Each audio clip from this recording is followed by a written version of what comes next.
fluid volume overload. So when you've got fluid volume overload, what's happening with the extracellular fluid in your body? You got a lot of extra things. So what's happening to your electrolytes in all this extra fluid? Diluted out, yeah. So you might have hyponatremia. You might have hypokalemia. Here you have a patient with fluid volume overload. Fluid volume overload could also lead to significant heart failure if the person has a predisposition for it. It's just too much fluid for the heart to handle, so it's going to back up. So in this question, with your client diagnosed with fluid volume overload, which of the following would the nurse educate the client to determine gains and losses in fluid? One answer.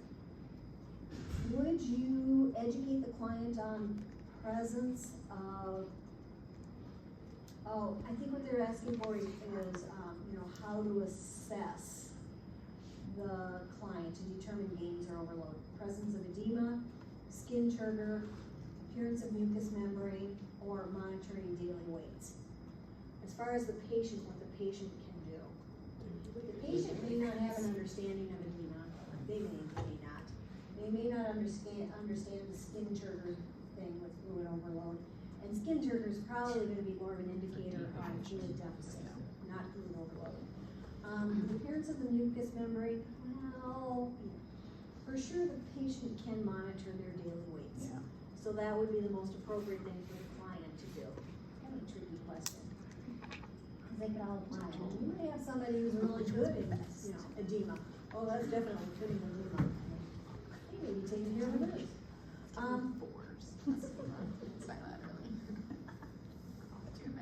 Here is a multiple choice, that means one answer. Patient has hypoparathyroidism. Okay, so the parathyroid's on the side of the thyroids, and we know that once they're out, your calcium's going to plummet. You might need some supplements, but client has hypoparathyroidism. Which assessment finding is most likely in a client with mild hypocalcemia? So parathyroid gland, like the thyroid gland, is associated with the distribution of calcium in the body, the calcium levels. So if they have a low functioning parathyroid gland, they're typically going to have low calcium. The symptoms regarding hypocalcemia, as you probably read in the book, because it's embedded in there somewhere, probably in small print, italicized, and not obvious. The big symptoms with mild hypocalcemia would be the numbness and tingling around the mouth, or paresthesia. It would not be seizures, because seizures would happen with very pronounced low calcium. It would not be bradycardia. That again is not a symptom of mild hypocalcemia.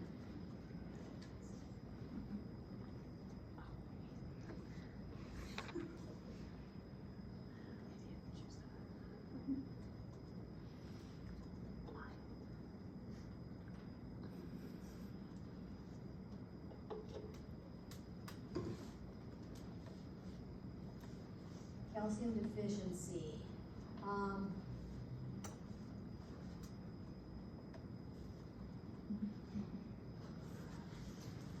So you can have hypocalcemia with any hormonal changes with parathyroid and thyroid. You can have hypocalcemia if you have a poor calcium intake over a period of time. Certain genetic factors, certain dietary intolerance, like if you're lactose intolerant, you're probably not going to get a lot of calcium from milk, yogurt, cheese. There are certain medications that also decrease calcium absorption.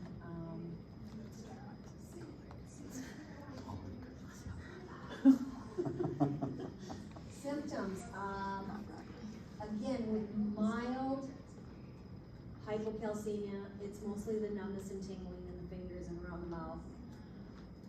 With more pronounced hypocalcemia, calcium levels normal, 9 to 11?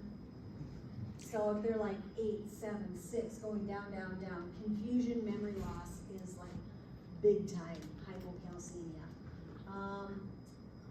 Easy fracturing of the bones, depression, hallucination, muscle cramps, and spasms. But if you just have a little bit, numbness and tingling in the hands, feet, and face. Let's just add 2 hours. Assessment here. You're assessing a client who has hyperthyroidism. We talked about hyperthyroidism. The nurse should expect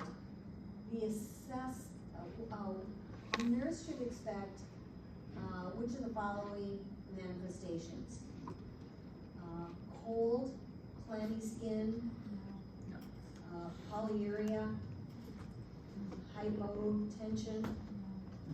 How about hyperthermia? Yes. Yeah, they have heat intolerance. They're gonna run on the hot side, so everything's revved up. When it becomes really, really revved up, you have a lot of thyroid hormone. It becomes an emergency situation, and the name of that is thyroid storm. Such great Yes. this. Wouldn't that be a great name of a rock band? Thyroid storm. Or myxedema coma. So the extreme with low thyroid, hypothyroid in an emergent situation, the name is.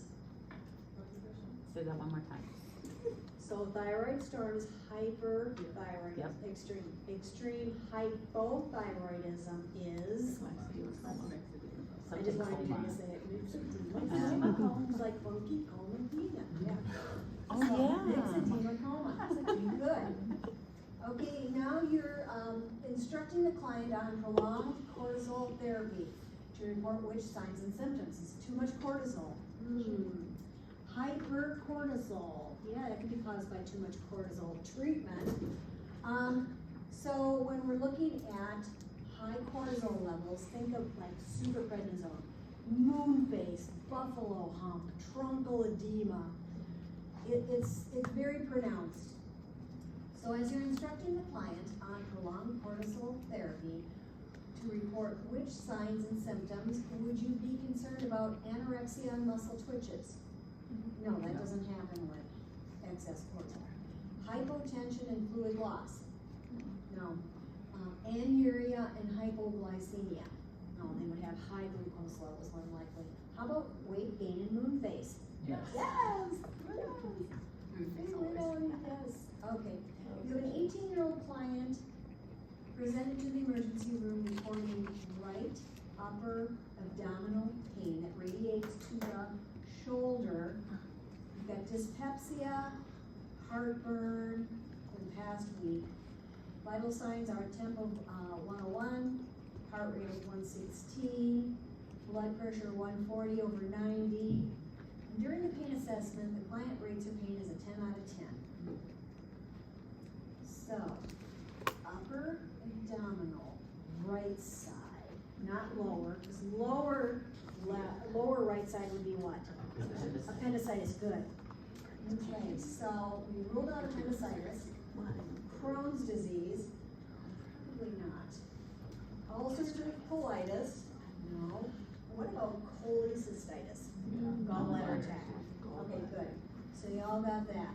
And it doesn't necessarily have to mean, it's predominantly women who are overweight, who are past 40, the 3 Fs, plus 40, fat, and female. It can be any age. And it's also very common during what natural state in women? Pregnancy. A lot of women can experience cholecystitis, and sometimes it requires surgery, sometimes they can quiet it down. So you've got this inflammation of the gallbladder. So we will include lower GI and upper GI. We will be including, do you have respiratory in this one? No, what did we have? Gosh, now I totally forgot. Cancer, yeah, we had cancer, and what else? Death and dying, Electrolytic acid base. Yeah, the acid base. oh, electrolytes, yes, how could we forget our acid base? So near and dear to my heart. Okay, electrolytes and fluids. You're providing care to a client diagnosed with a fluid volume deficit, not overload now, deficit, they're dry. Which of the following assessment data is of greatest concern? There is prolonged skin tinting over the sternum. Ooh. Oral fluid intake is 100 mils for the last 8 hours. Urine output is 40 mils over the last hour. Or would it be your blood pressure is 86 over 40? Yeah. Yeah, they're no longer compensating, guys. Okay, so that's tanked. Let's see. You're caring for a total thyroidectomy, and your calcium level is 6.6. Ooh, sounds like a repeat. Which of the following findings should the nurse report to the provider? And again, we're looking primarily for those symptoms of hypocalcemia, so we can treat the patient. Slurring of speech, would you expect that? Constipation, headache, or tingling in the extremities? It's tingling, yeah, face, mouth, and extremities, the paresthesia. That's kind of a low level for that. They may have other things coming up, but that's the only one that fits for this particular one. So we do know that hypocalcemia, you can also have muscle cramps, hallucination, depression, muscle spasms, confusion, memory loss, fracturing, yada yada. Okay. I probably would have put that calcium level at maybe a 7.5 or an 8. Not 6.6, but there you go. You're providing palliative care for a terminal cancer patient. Remember palliative care? Mm-hmm. All right. So palliative care, is there a limit on the time? No. No, they could be on palliative care for years. Are we interested in curing the disease? No. No, not necessarily. Are we interested in comfort care? Yes. Yes. Are we interested in dignity? Yes. Absolutely. So with the palliative care for terminal cancer, they probably could meet criteria for hospice if they had less than how many months to live? 6. 6 months. So this person must be a terminally ill cancer patient with more than 6 months. So what's the primary goal of this nurse's care for providing palliative care? Would it be supporting and curative and therapeutic treatments? How about ending all therapeutic treatments? No. How about providing physical support for the client and family? They're saying no. How about improving the client and family's quality of life? Yeah. Yeah. Good. That's the one. Lab report is, which lab report is of the highest concern for the nurse to monitor for a client with bone marrow suppression? So this is part of the cancer. Bone marrow suppression, receiving chemotherapy. So again, you're looking for a certain lab value that stands out. That's going to mean something else, where this is the priority. So you've got 4 patients, 4 oncology patients, which one are you going to go to first kind of thing. So if you got a lab report about a urine-specific gravity, would that be the highest concern for the nurse monitoring this client with bone marrow suppression?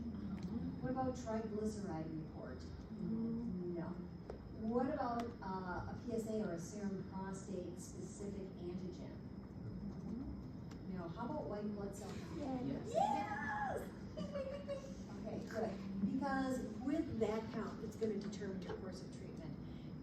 If they're high, if they're super low, are they at risk for infection? The answer would be yes, but how much at risk? How much more at risk would they be based on that white blood cell? So now you're reviewing medication lists for a client who has a new diagnosis of type 2 diabetes mellitus. Not type 1, type 2.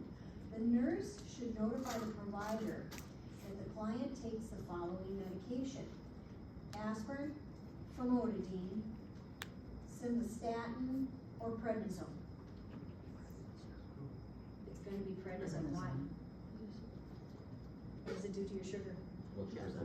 Yeah, they go sky high. Good.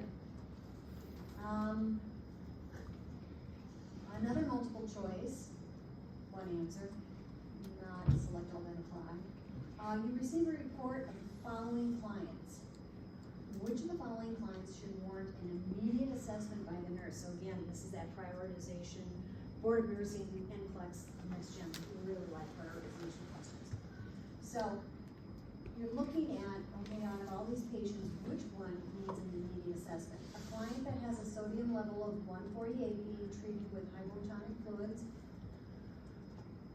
that's important, but probably not your priority. A client who is taking spironolactone and has a new onset of VFib.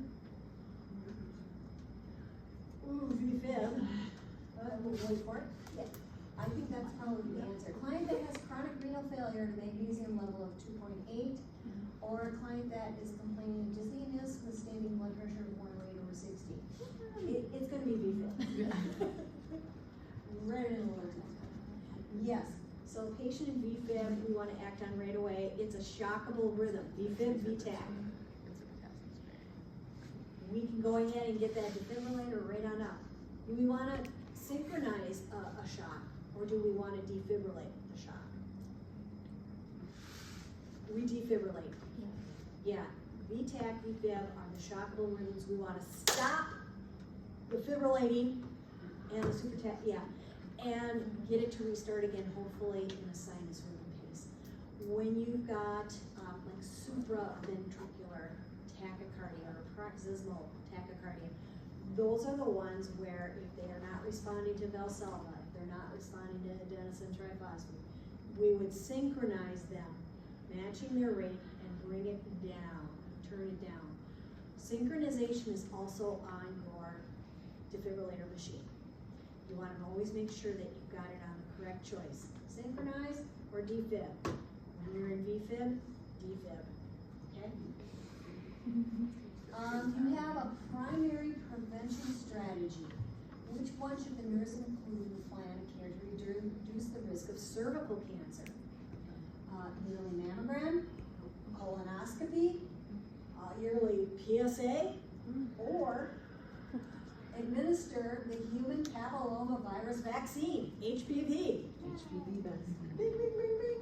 Yes, HPV vaccine is going to be a primary prevention strategy. Good. You're caring for a 50-year-old admitted to the ED for suspected upper gastrointestinal bleeding. Uh-oh.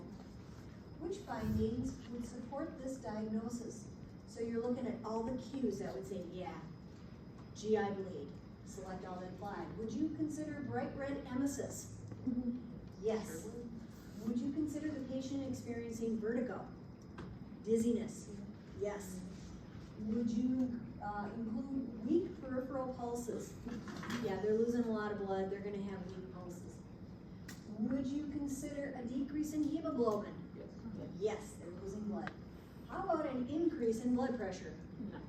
No. What would happen to their blood pressure? Eventually plummet, yeah. Okay. Yeah, they might keep it going with tachycardia for a while and then they would probably hit the wall and plummet. You're caring for a client who has diverticulitis. So there's an inflammation of the diverticulum. They're probably eating sunflower seeds or something. Which of the following is a clinical manifestation of diverticulitis? Would it be generalized upper abdominal pain, hypertension, bradycardia, or localized lower abdominal pain? It is the lower localized abdominal pain. Yep, that sounds really good. Good. You have a lab value of a client with diabetes, including a fasting blood glucose of 110, a hemoglobin A1C of 8.9. Or we like that A1C. Yeah, below 6, 5.7, 5.8 max. Good. What are the nurse's interpretations of these findings? Okay, so 110, 8.9. So one is telling you immediately what's going on, and the A1C is over a longer period of time, 3 months. So would it be saying that the client's glucose control for the fasting blood sugar in the past 90 days demonstrate good control? No. Got lucky. Got a good fasting blood sugar once. Values indicate that the client has managed their disease, but they are They ate poorly recently. No. Values indicate that the client understands the disease management education received. Or the client's glucose control for fasting has been poor and overall control is poor. Yes. That would be true. We actually like to say fasting blood sugar of 90 or less. But, we've accepted 110, we've been accepted from 110 in certain regions. Okay, so now you're the nurse caring for a client diagnosed with diverticulitis again. Which of the following orders would you expect for this client? And this is multiple choice, one answer. Laxatives to ensure passage of fecal matter through the intestines. Enema to attempt to flush out the undigested food trapped in the diverticulum. Diet consisting of protein from seeds and nuts. Or stool softeners to prevent constipation, which will lead to further complications.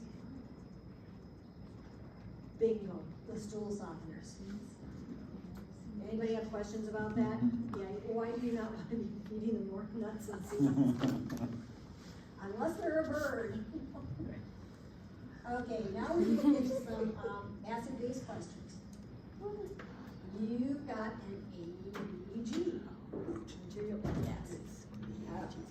So I'm going to erase adrenal. And y'all know Ashley Nordling? Yes. She's a lovely person. I love Ashley. We do too. Yeah, very sweet. Cutest little daughter and great looking golden retriever.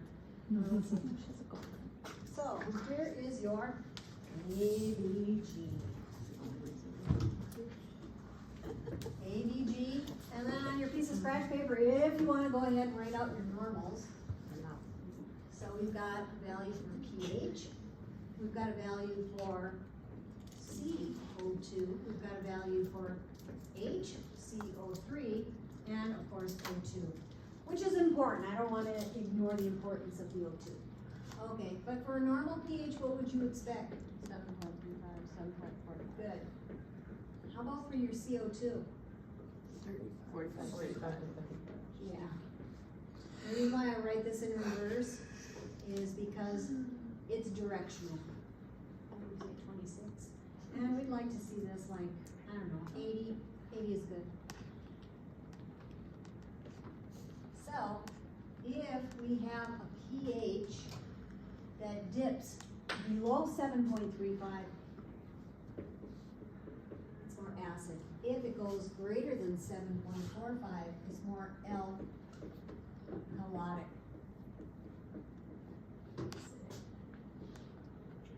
This is another name for base. Okay, if you have a CO2 that's greater than 45, it's going more acid. Same with if it's less than 35 and you're blowing off all your CO2, more base. This is an indicator of respiratory. HCO3, that's going to be your kidneys. If you've got something less than 22, it's going to be more acid. If you've got more bicarb than 26, it's going to be alkalotic. So this is a metabolic indicator. So we go by, what's the pH? Is there an imbalance? And that's determined by pH. So the second question, well, so what's the cause? You know it's either going to be respiratory or metabolic, i.e. lungs or kidneys in origin. And then 3, compensation. Compensation. There can be none, there can be partial, or there can be full.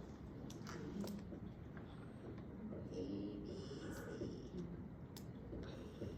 Okay, so here's your setup. You have a pH of 7.35. Okay, it's a little on the acid side, but it's within the normal range, so I mean technically we don't have an imbalance. So, we do have a CO2 of 48. So do we wanna let this patient go home? No. No, what do we have going on? Respiratory. Yeah, we've got a respiratory acidosis, but wait, But we'll that's see. not all. We've got a bicarb of 30. Ruh-roh, what's happening here? Metabolic compensation. It's a compensation now, is it? Full. None, It's complete. partial, or full? Full. Full. It's full, why? Cause the pH is returned within the normal level ranges. That's right, you guys. Winner, winner, chicken dinner. You got this. We're so smart. Give me the math question. Okay, so this is good. It makes sense. So because this isn't the normal house, but it's so on the edge, we wouldn't want this patient to go home. We got something definitely wrong. This is more acidotic of these two. This is the source. It's greater than 45, not by much. And we know because the opposite is working hard outside of its normal range, it's 30. It's really helping and it's brought that back to its normal house. It's a full compensated respiratory acidosis. Okay. What else we got here? So they will ask you some of these questions.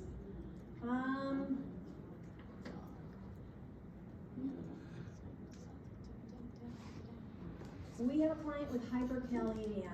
What's the normal for kalemia? Potassium. 3.5. 3.52. 5. 5, good. So we've got hyperkalemia greater than 5 after reviewing the client's current medications. Which should the nurse identify as a cause of contributing more potassium hyperkalemia? Would it be Lasix? No. No, that's potassium wasting. Yeah, that would drive your potassium down. Glucocorticosteroids. No, that's going to increase your sugar, but not necessarily your potassium. Would it be bumetanide? Bumetanide. It's like Lasix, it's in the same family, only just a step up. So no, that's also potassium wasting. How about spironolactone? Yes. Yes. So know that spironolactone is the one that's gonna increase your potassium. You wanna treat with some diuretics, bring it down. You're working outpatient endoscopy, so you're caring for clients with a colonoscopy. Just right after, the nurse's priority is going to be check the vital signs every 15 minutes, reassure the client that mild abdominal cramping is normal, reposition the client to a left lateral to promote flatus, or maintain NPO until sedation wears off. It's gonna be the last one, yeah. We wanna make sure that they're not taking anything in until we know that they've got a patent airway and it's functional. They can swallow. So in an endoscopy, they're going down which way? Down the mouth, right.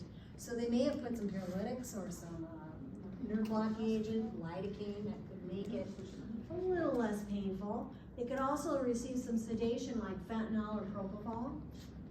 A colonoscopy is from which end? Yeah, the other way. So they could still get sedation and we wanna make sure that they're awake. But we're going to assume that their swallowing will be intact. Okay, endoscopy, you gotta make sure the sedation wears off. And the other side, well, yeah. The big thing is the airway and making sure that they can swallow. You've got a nurse prioritizing some labs. You're reviewing lab values for a client and note you have a potassium level of 2.3. Huh. Well, that's kind of low. What would you want to do first? Initiate fall precaution, place on a seizure pad, order a high potassium diet, or assess the client's cardiovascular status? Assess the cardiovascular, because you could have ectopy or arrhythmias with low potassium as well as high potassium. The heart is very sensitive to potassium. And low potassium is a threat, although high potassium, it's fine if you are on death row. You're caring for a 60-year-old female patient who underwent a surgical procedure and is post-op day 4. The client has no active bowel sounds. No bowel movements, no flatus. Which of the following does the nurse suspect in this client? A perforated colon, an appendicitis, peritonitis or a non-mechanical bowel obstruction. It's a bowel obstruction, yes, good.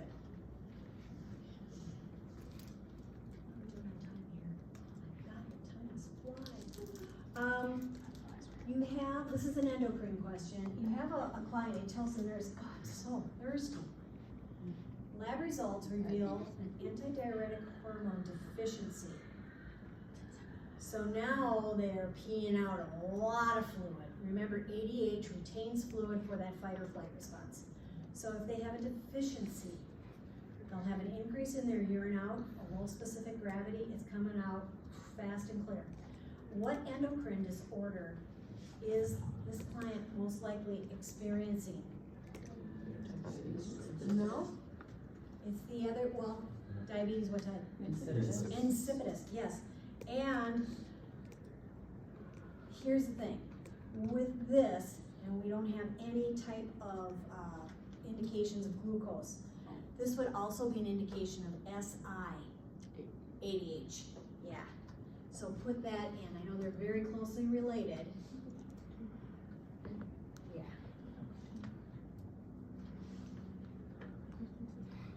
Oh, wait a minute. That's saying you do too much. I got it mixed up, that is diabetes insipidus. That was a trick question, thanks for keeping me on my toe. I was like, don't tell me that. I know that was wrong. I was like, oh my God, cognitive dissonance. So thank you. Clint, you get sprinkles today. Yes, so diabetes insipidus, it's the thirsty thing, and that low specific gravity, so, yes. Good Lord, I told you this stuff was confusing. Instructor didn't even know what she's talking about. Okay, a nurse is caring for a client who recently underwent a colon resection for colorectal cancer. Remember we talked about this. Client is post-op day 2 and has developed a fever. Vital signs are temp 102, heart rate 128, blood pressure 98/50, and the client is complaining of increased abdominal pain. Based on this information, which of the following conditions is this client exhibiting? Now, it could be more than one, but the answer is one here. DVT, No. appendicitis, intestinal obstruction, or peritonitis.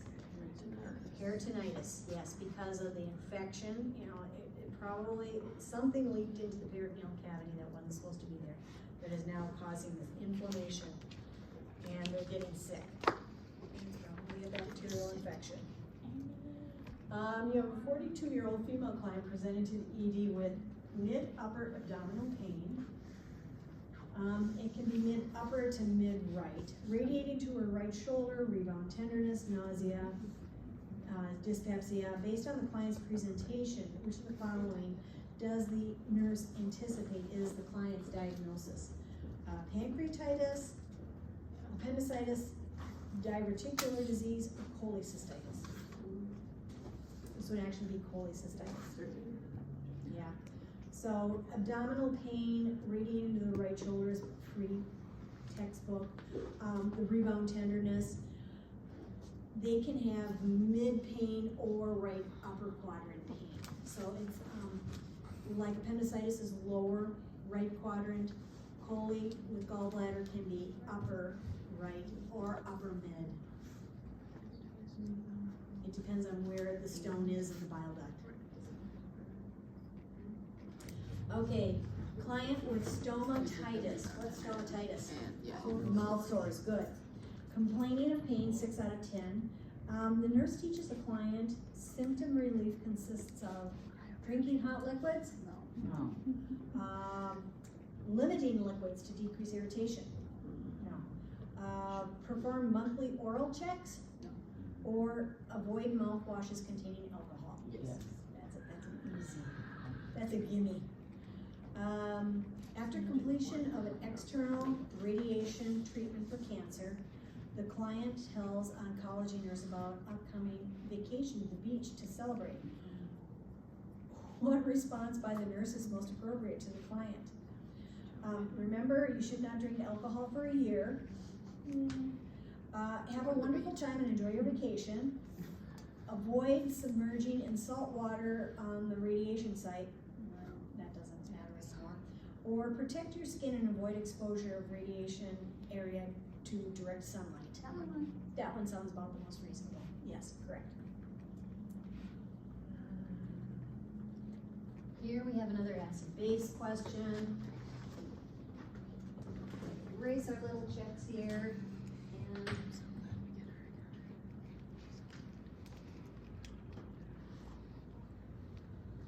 and your patient had an opioid overdose. I don't really need to tell you anything anymore, but the client is unconscious, not responding. Vital signs are 100/60, respiratory of 8, heart rate of 70, and your ABG is 7.33. Your CO2 is 50. Your bicarb is 30. You've got an O2 70. So, what do we have going on? Kind of similar. Respiratory, yeah. We have acidosis. Is it respiratory or metabolic? Respiratory. Respiratory acidosis. Do we have any compensation? Partial. Yeah. So this is what type of respiratory acidosis? What's the compensation? Partial, good, partial, because this isn't in the house yet. It might get there. Let's see. You have a patient admitted with DKA. What type of acidosis would a DKA patient have, respiratory or metabolic? Good. This patient has a glucose of 810. Serum potassium level is 3.5. What action prescribed by the healthcare provider should the nurse take first? Rapid response, administer oral potassium, complete a urine dipstick, or place the client on a cardiac monitor. What was the first one? Call a rapid response. Not yet, yeah. Placing a cardiac monitor would probably be the most appropriate. Kind of a stupid question. Okay, I can just critique them. Nurses caring for an adolescent client has a long history of DM, so juvenile onset diabetes type 1. Being admitted to the emergency department, she's confused, flushed with an acetone odor on her breath. Diabetic ketoacidosis is suspected. Which of the following types of insulin is to be given intravenously to treat this client? Would it be NPH, glargine insulin, Detamar insulin, or regular insulin? I'd go with regular, yeah. That's the one that we can give IV. And it's fast acting. Okay.